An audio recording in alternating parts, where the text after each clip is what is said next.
August 2nd, 1996. A man walks through the corridors of Butyrka prison in Moscow. The guards don't tell him where they're taking him. They never do. His name is Sergey Golovkin, a serial killer, a monster who took the lives of 11 young boys. Society has judged him. The courts have sentenced him. And now, in this moment, the Russian state is about to carry out its final act of justice. They lead him into a small room. No ceremony, no final words, just cold efficiency. A single executioner stands behind him. One handgun, one bullet, then silence. What Sergey Golovkin didn't know in those final seconds, what nobody in that room could have predicted, was that he would be the last person Russia would ever execute. 28 years have passed since that day. 28 years without a single execution in a country that once killed thousands every year. A country built on the blood of its own people. A nation that executed more than 24,000 citizens in the Soviet era alone. So what changed? Why did Russia stop? And more importantly, will they start again? This is a story about death, politics, power, and the fragile line between justice and vengeance. A story that spans a century of bloodshed, from Lenin's firing squads to Putin's courtrooms. A story that's not over yet.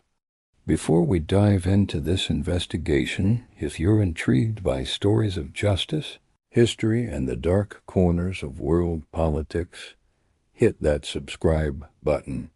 We're building a community of people who aren't afraid to ask the hard questions. And trust me, this story is going to raise a lot of them. To understand why Russia stopped executing people, you first have to understand how enthusiastically they started. And it begins with one man, Vladimir Lenin. October 1917. The Bolsheviks seize power in Russia. What follows isn't just a revolution. It's a massacre. Between 1917 and 1920, during the Russian Civil War, Lenin's government executes at least 12,000 people. But that's just the official count. The real number? We'll never know. Mass graves across Russia tell a story that statistics can't capture. The Cheka-Lenin secret police doesn't need trials. They don't need evidence. A whisper of dissent, a rumor of betrayal, an accusation from a neighbor is enough. Executions become routine, industrial, a tool of terror to cement power. The method? A bullet to the back of the head. Quick, efficient, impersonal. It's the same method Russia will use for the next 79 years. If Lenin created the execution machine, Joseph Stalin turned it into a weapon of mass destruction. The 1930s. Stalin's Great Purge. The numbers become almost incomprehensible.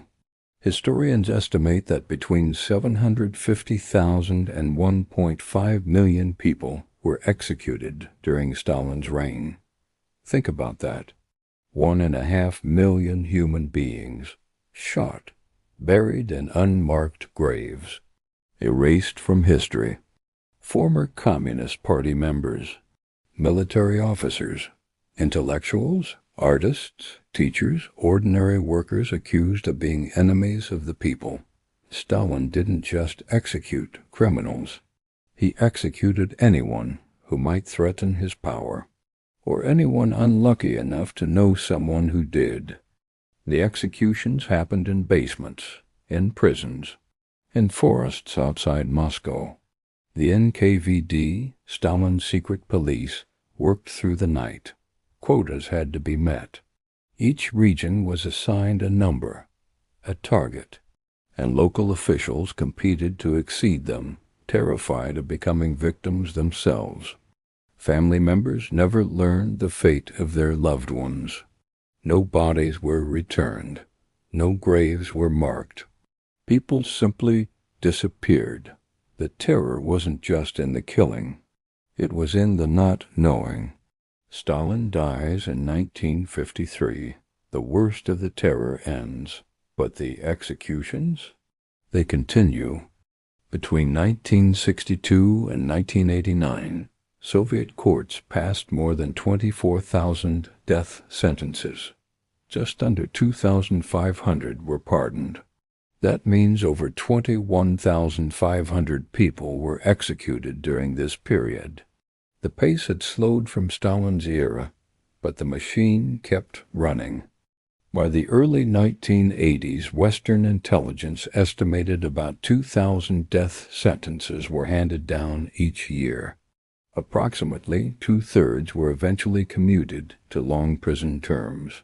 But that still left hundreds being executed annually. Who were these people? Murderers, yes, but also black marketeers, currency speculators, people convicted of economic crimes against the state.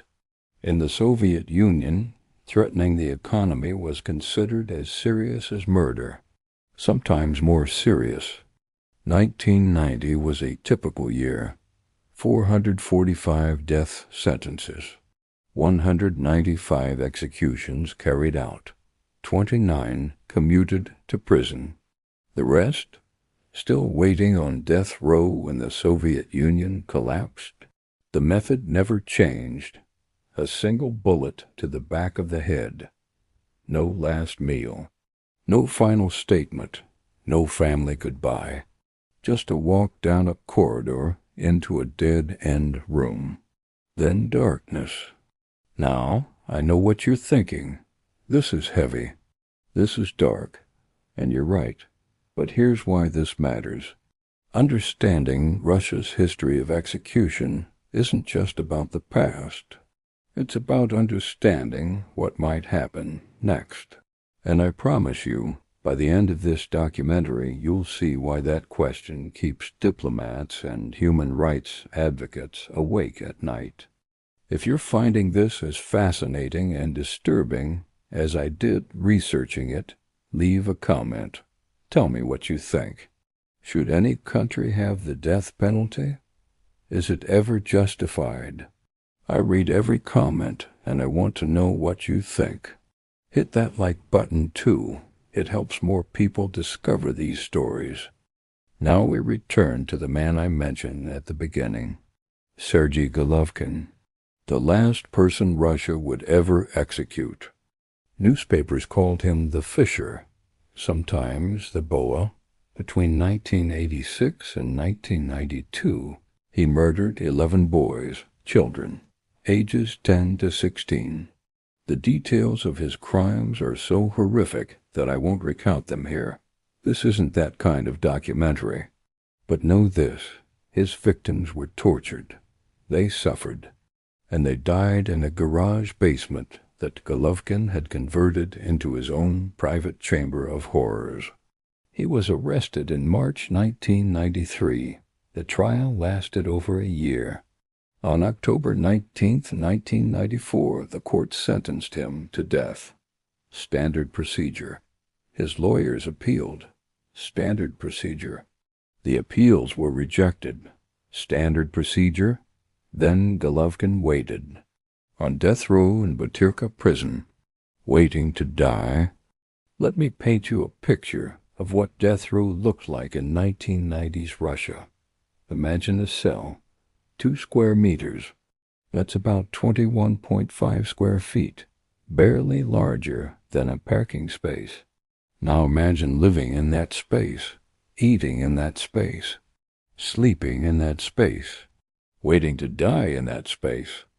Death row inmates shared these cells. The overcrowding was severe. The medical care was non-existent. Studies of death row prisoners in this era revealed disturbing statistics. 36% were chronic alcoholics. 30% were classified as mentally ill. These weren't just criminals waiting for execution. Many were damaged, broken people who probably never should have been sentenced to death in the first place. The conditions were so terrible that in surveys, 20% of death row inmates said they would prefer execution to spending the rest of their lives in prison. Think about that. 1 in 5 people on death row would rather die than live another day in those conditions. This is where Golovkin waited, from October 1994 to August 1996. Nearly 2 years in a cell barely large enough to lie down in, knowing that someday, without warning, the guards would come for him. And then that day came, August 2nd, 1996, morning. Guards arrive at Golovkin's cell. They don't tell him why. They don't tell him where he's going. That's how it worked.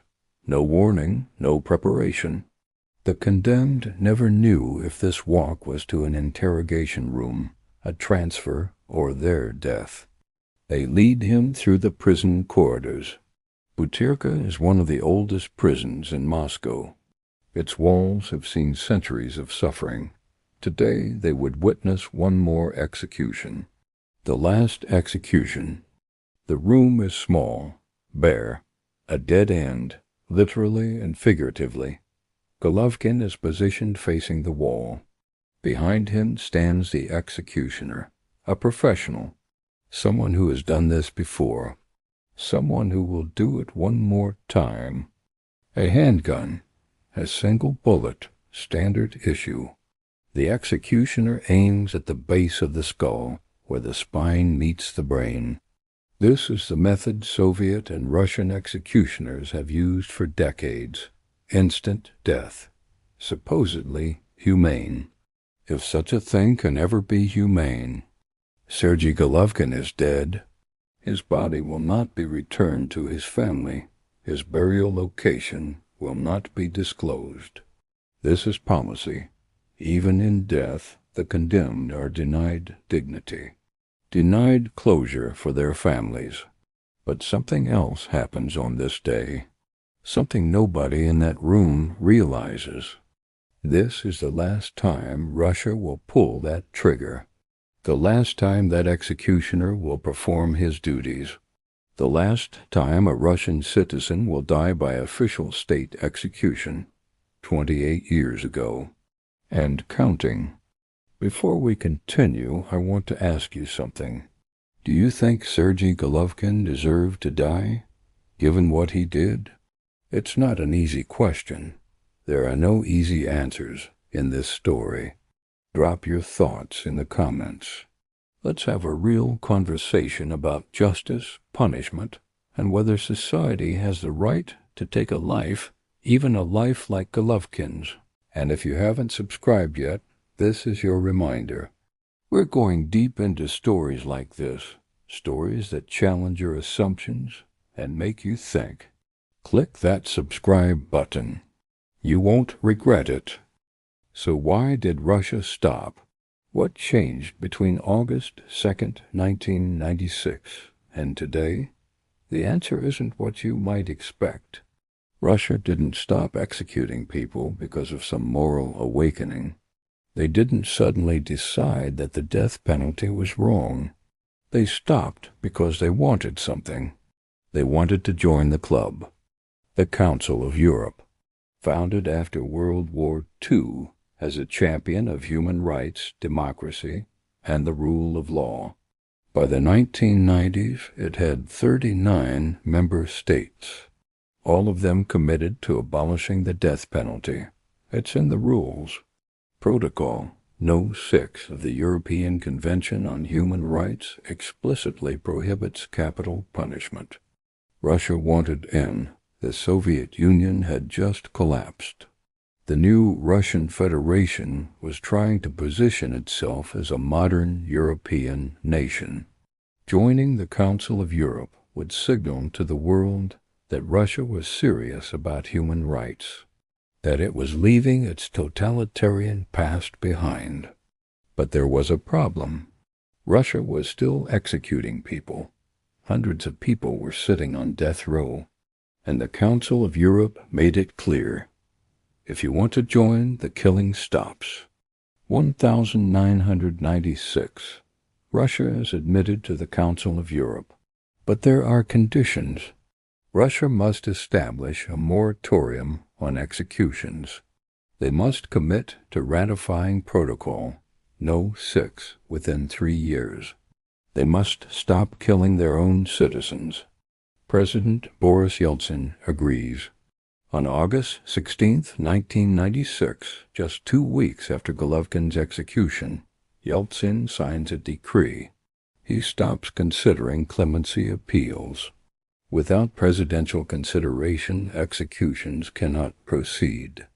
It's a bureaucratic workaround. The death penalty technically remains legal.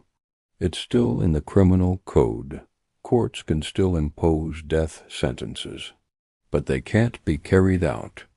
At the time, between 600 and 700 prisoners were sitting on death row. All of them had been sentenced to die. All of them were waiting for that final walk. And suddenly they're told, you're not going to be executed. Instead, your sentence is commuted to life imprisonment. In 1999, Yeltsin commuted the death sentences of 713 inmates. 713 people who were supposed to die were suddenly given life. For some, this was a mercy. For others, given the conditions in Russian prisons, it might have felt like a different kind of death sentence. 1999. 3 years after the moratorium began, the Russian Constitutional Court makes a crucial ruling that would cement the moratorium into law.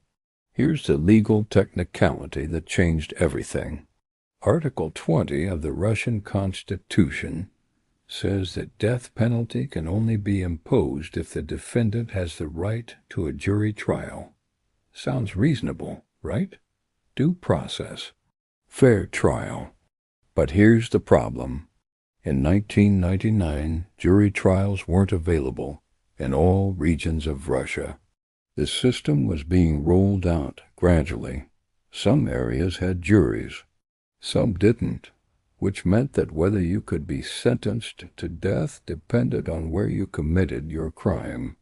The Constitutional Court ruled that this was unconstitutional.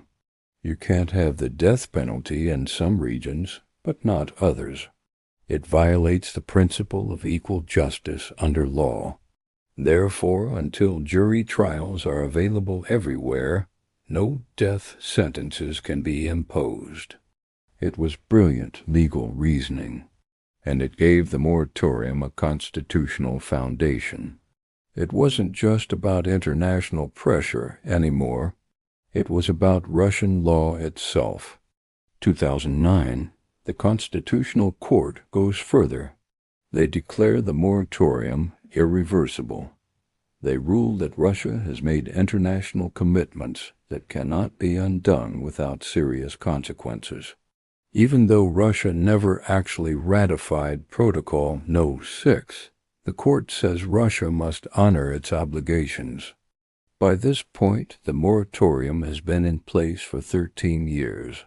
An entire generation of Russians has grown up without state executions. The death penalty has become a historical artifact, a relic of the Soviet past. Or so it seemed. This is where things get interesting. And I mean that in the most ominous way possible. Because as we're about to see, the story isn't over. The death penalty may be dormant in Russia, but it's not dead. If you're enjoying this deep dive into Russian legal and political history, smash that like button. It tells YouTube's algorithm to show this to more people. And honestly, more people need to know this story.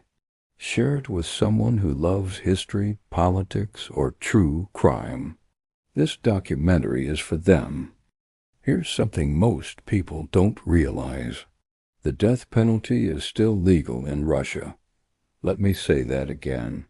Despite 28 years without executions, despite the Constitutional Court rulings, Despite the international commitments, the death penalty remains in Russian criminal law. It has never been abolished. Article 20 of the Russian Constitution explicitly permits capital punishment until its abolition for the most serious crimes against life. Those words are still there. Until its abolition. Not because it's abolished, not as it has been abolished. Until the Russian criminal code lists 5 crimes punishable by death. Let me walk you through them. First, murder with aggravating circumstances. This is what Sergey Golovkin was convicted of. Murder of multiple victims. Murder with exceptional cruelty. Murder of a minor. These qualifiers make the crime capital eligible.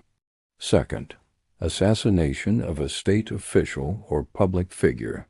Killing a judge, a prosecutor, a government minister. These are considered attacks on the state itself.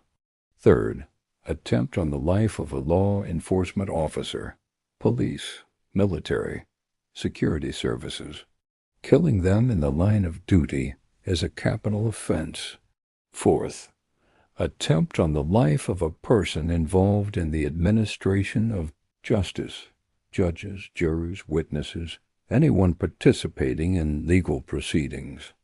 And fifth, genocide, the systematic destruction of an ethnic, national, racial, or religious group, the ultimate crime against humanity. These crimes are still on the books.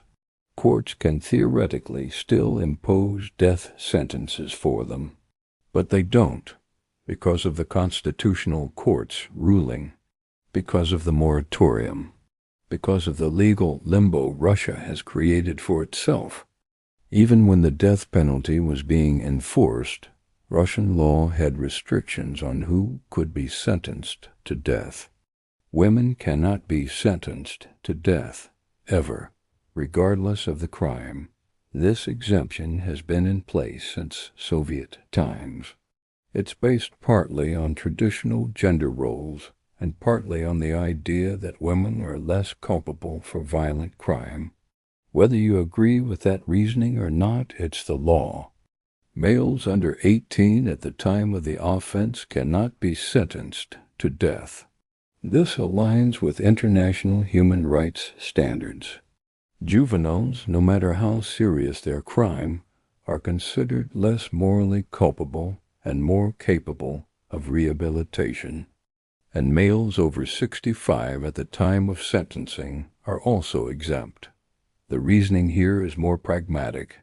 By the time you're that old, the deterrent effect is minimal, and executing elderly people serves no real purpose. These restrictions meant that even when Russia was executing people, only a specific demographic could face death. Adult men between roughly 18 and 65. It's worth noting that this is the same demographic that bore the brunt of Soviet executions. The killing machine was selective in its victims. Let's talk about the numbers that should keep us up at night. Numbers that reveal just how broken the death penalty system was. In the 1990s, studies revealed that approximately 30% of death penalty cases in Russia involved documented judicial errors. Think about that. 3 out of every 10 people sentenced to death may have been wrongly convicted or had serious procedural violations in their trials. How many of those people were executed before their cases could be reviewed? How many innocent people died because the system moved too fast? We'll never know. And that's the horror of it. 74% of death row inmates submitted petitions for pardon. They pleaded for their lives. Some probably deserved mercy. Some probably didn't. But only between 10 and 20% of those pardons were granted, depending on the era and the political climate. Which means that for every 10 people begging for their life to be spared, 8 or 9 were denied. They died knowing they asked for mercy and were refused. And remember those death row conditions I mentioned? The 36% who were chronic alcoholics. The 30% who were mentally ill. These weren't just statistics. These were human beings, damaged, suffering, waiting to die in cells barely large enough to stand in. The 20% who said they preferred execution to life in prison, they weren't being dramatic. They were being honest. Russian prisons are brutal. Life sentences in those conditions are a slow form of death. Some people genuinely believed a bullet would be more merciful. This is the system Russia left behind in 1996. This is what the moratorium ended. Not because anyone thought it was wrong, but because Europe demanded it as the price of admission. We're past the halfway point now, and things are about to get even more intense. If you're still with me, I appreciate you. Leave a comment and let me know what's going through your mind right now. Are you shocked? Angry? Sad? I want to know. And if you haven't hit that subscribe button yet, seriously, what are you waiting for? This is the kind of content you won't find anywhere else. Deep, thorough, unflinching. Click subscribe. Turn on notifications. Let's build something here. March 22nd, 2024. Crocus City Hall in Moscow. A concert venue. People are there to enjoy music, to spend time with friends and family. A normal Friday night. Then the gunmen arrive.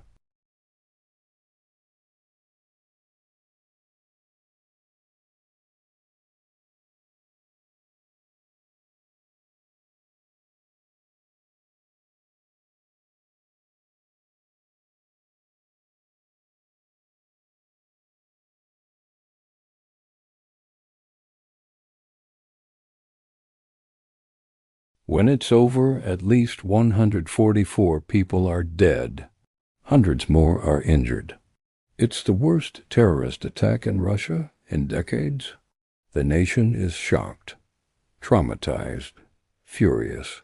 ISIS-K, the Islamic State's Central Asian affiliate, claims responsibility. Russian security forces quickly capture the 4 gunmen. They're brought to Moscow. They're charged with terrorism, mass murder, and the Russian public wants blood.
Dmitry Medvedev, former president and prime minister, now deputy chairman of Russia's Security Council, goes further.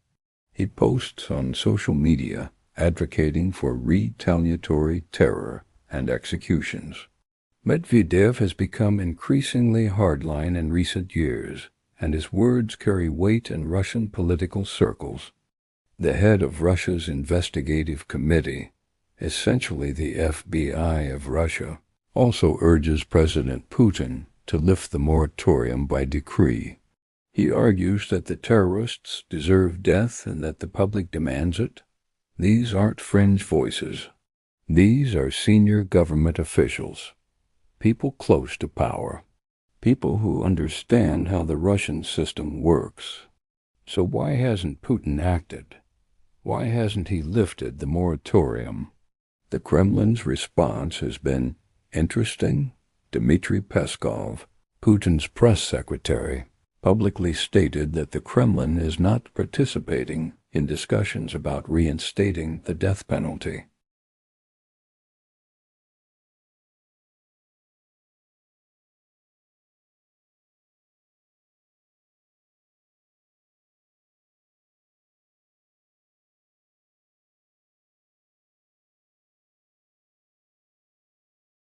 Putin himself has been remarkably quiet on the issue.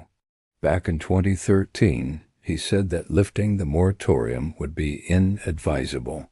He cited the irreversibility of execution, the possibility of errors, the international implications. But that was 2013. This is 2024. Russia has changed. The world has changed. Russia has been expelled from the Council of Europe. The country has withdrawn from the European Convention on Human Rights. The international pressure that created the moratorium, it's mostly gone. So what's stopping Putin? Is it principle? Is it pragmatism? Is it political calculation? Or is he just waiting for the right moment? This is where the story gets really tense. We're building to something here, and I want you to stick with me because what happens next will determine whether Russia returns to its bloody past or continues its awkward dance with European values. Hit that like button if you're as gripped by this as I am, and comment below. Do you think Russia will bring back executions? Yes or no? I'm genuinely curious what you all think. Your comments help me understand what stories to tell next. So let's say Putin wakes up tomorrow and decides he wants to reinstate executions. Let's say the political will is there. The public supports it. The Duma passes a law. Can he just do it? The answer is no. It's not that simple. Because Russia has created legal obstacles for itself. Obstacles that even Putin can't easily overcome. First, the Constitutional Court's ruling. Remember, they declared the moratorium irreversible in 2009. That's strong language. Reversing it would require the Constitutional Court to essentially contradict itself, to admit that its reasoning 15 years ago was wrong. Courts don't like doing that. Could Putin pressure the Constitutional Court to change its position? Probably. The Russian judiciary isn't exactly independent, but it would be messy. It would require careful legal maneuvering, and it would expose the fiction of judicial independence that Russia likes to maintain. Second, the Constitution itself. Article 20 requires that anyone facing the death penalty has the right to a jury trial, not a judge trial, not a panel of judges, a jury of their peers. But here's the problem. Russia doesn't use jury trials for terrorism cases. Terrorists are tried by judges. The reasoning is that terrorism trials involve classified information, national security concerns, and complex legal issues. Juries can't handle that. Or at least that's what the government claims. Which means that even if Russia wanted to execute the Crocus attackers, they technically couldn't. Not without changing the trial system for terrorism cases. Not without giving terrorists the very jury trials that the government thinks are inappropriate for security reasons. It's a catch-22 of Russia's own making. Okay, so what if Russia decides to amend the Constitution? Just change Article 20. Remove the requirement for jury trials. Make it easier to impose death sentences. Again, not so simple, because Article 20 is what's called a protected constitutional provision. These are articles that deal with fundamental rights and freedoms, and the Russian Constitution has special rules for amending them. To amend a protected article, you need to convene a constitutional assembly, not just a parliamentary vote. An entire assembly specifically created for constitutional revision. It requires approval from 2/3 of the Federation Council and 3/5 of the Constitutional Assembly itself. It's deliberately difficult. The framers of the 1993 Constitution wanted to make sure that basic rights couldn't be easily stripped away by whoever was in power. Now, could Putin get it done if he really wanted to? Probably. He's amended the Constitution before. In 2020, he pushed through amendments that, among other things, allowed him to remain president until 2036. So the mechanisms exist, but it would be politically costly. It would require significant effort, and it would raise questions, both domestically and internationally, about Russia's commitment to human rights. Even dictatorships care about appearances. Here's another consideration: international relations. Yes, Russia has been expelled from the Council of Europe. Yes, it's withdrawn from the European Convention on Human Rights.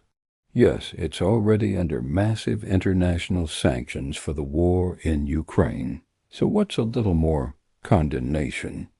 But reinstatement of the death penalty would be symbolic. It would be Russia explicitly rejecting European values.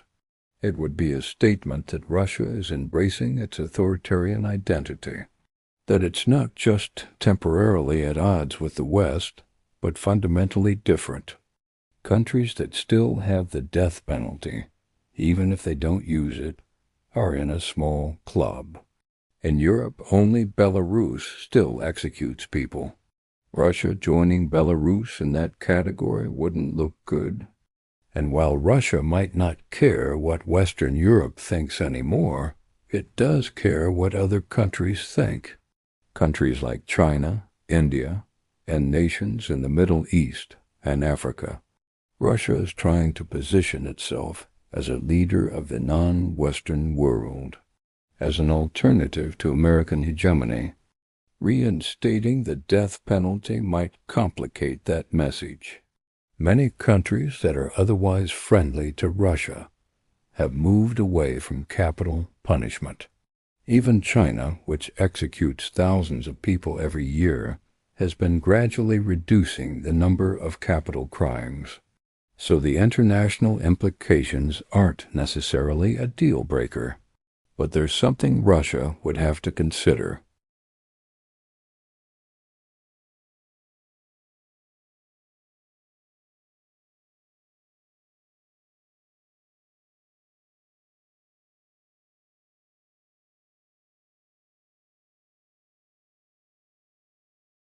If Russia wanted to resume executions, they'd have to rebuild everything, designate execution chambers, train new executioners, establish procedures. It's not as simple as Putin signing a piece of paper. And there's another issue. Public opinion might support executions in the abstract, but when it actually happens, when the news reports that Russia has executed someone for the first time in nearly 3 decades, how will people react? Will there be protests? Will there be international outcry that Russia can't ignore? Will younger Russians who have never lived in a country that executes people find it barbaric? These are unknowns, and authoritarian governments don't like unknowns. We're in the final stretch now, one more chapter. And it's the most important one because it's not about the past. It's about the future. It's about what happens next. If you've made it this far, you're part of a special group. Most people don't have the attention span for a 1-hour documentary, but you do. So do me a favor. Subscribe, comment, share. Let's spread this story to people who need to hear it. Because this isn't just history. This is happening right now. So where does this leave us? What happens next?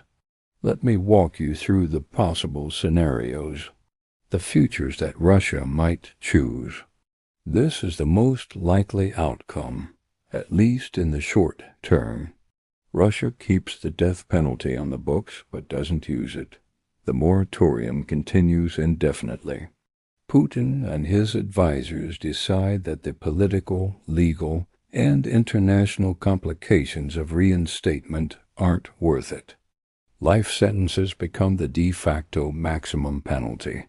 Terrorists like the Crocus attackers spend the rest of their lives in brutal Russian prisons. The public is told that this is justice, that suffering for decades in a concrete cell is worse than a quick death. And honestly, they might be right. Remember that 20% of death row inmates who preferred execution to life imprisonment? Russian prisons are no joke. A life sentence in Russia is a slow, grinding punishment. Maybe that's enough. In this scenario, we look back in another 28 years and Russia still hasn't executed anyone. The death penalty becomes a historical artifact. Future generations read about it in textbooks and wonder how people could have ever supported it. This is the optimistic scenario. Russia decides to formally abolish the death penalty. They amend the Constitution to remove Article 20's provision for capital punishment. They ratify international protocols against execution. They join the growing global consensus that state killing is wrong. Is this likely? Probably not. Not under Putin, not in the current political climate. But stranger things have happened. Russia surprised the world in 1996 when they stopped executing people. Maybe they could surprise us again. Formal abolition would send a powerful message. It would say that Russia, despite its authoritarian tendencies, still values human life, that there are lines it won't cross, that even in its darkest moments it maintains some connection to European values. But I'm not holding my breath. This is the scenario that worries human rights advocates. Russia doesn't suddenly announce the return of executions. Instead, it happens gradually, incrementally, testing the waters. First, they change the trial procedures for terrorism cases. They allow jury trials, but with heavy restrictions. Jurors are vetted. Evidence is classified. The outcome is predetermined. Then the Constitutional Court quietly reverses its 2009 ruling. Maybe they find a legal technicality. Maybe they just admit that times have changed. The moratorium is no longer irreversible. Finally, a death sentence is imposed. Maybe on one of the Crocus attackers. Maybe on a different terrorist. Someone so obviously guilty, someone who committed such heinous acts that even critics have trouble defending them. The execution is carried out quietly. No media circus, no advance warning, just a brief announcement. Justice has been served. The moratorium is over. And once that precedent is set, once Russia has executed one person, the next one becomes easier. And the one after that. Before you know it, we're back to where we started.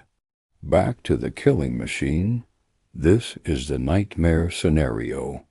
Another terrorist attack. Another Crocus City Hall. Or worse. Public anger reaches a boiling point. The outcry becomes impossible to ignore. Putin, facing pressure from all sides, makes a decision.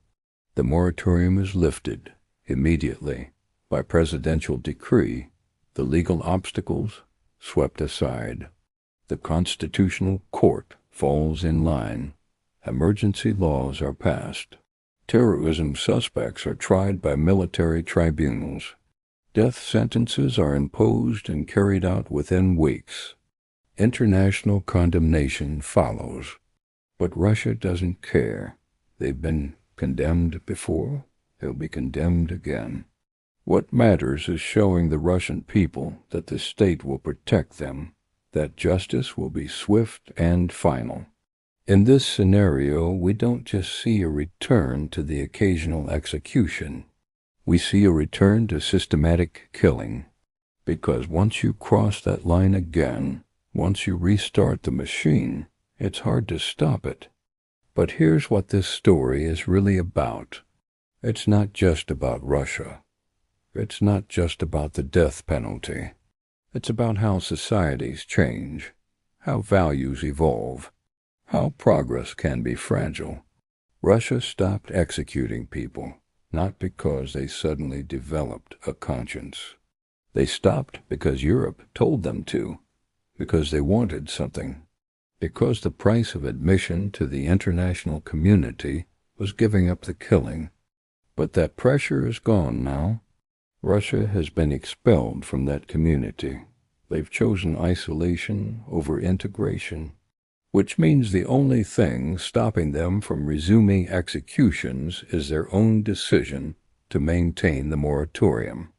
And that's what makes this story so important, because it shows us that human rights aren't guaranteed. They're not inevitable. They exist because societies choose to uphold them. And when societies stop choosing that, the rights disappear. 28 years without executions.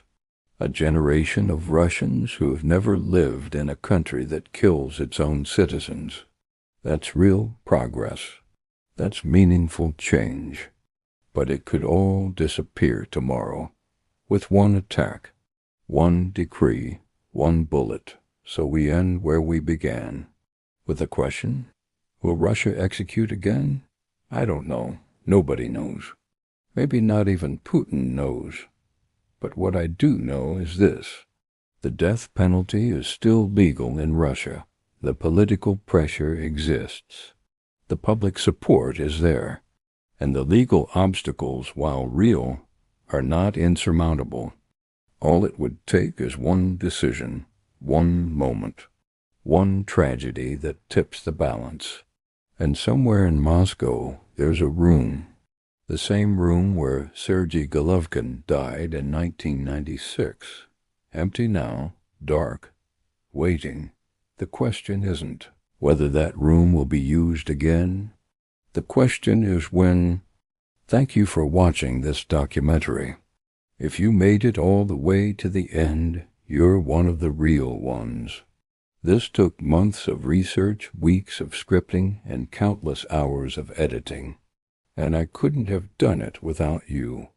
Now, here's what I need from you. If this documentary made you think, if it challenged you, if it taught you something you didn't know, please hit that like button. It's a small thing, but it makes a massive difference in getting this content in front of more people. Subscribe to the channel if you haven't already. Turn on notifications, because I'm going to keep making documentaries like this. Deep dives into history, politics, and the stories that mainstream media won't touch. This is just the beginning. Leave a comment. Tell me what you think. Do you think Russia will execute again? Should they? Is the death penalty ever justified? I want to hear your perspective, and I read every single comment, I promise. Share this video.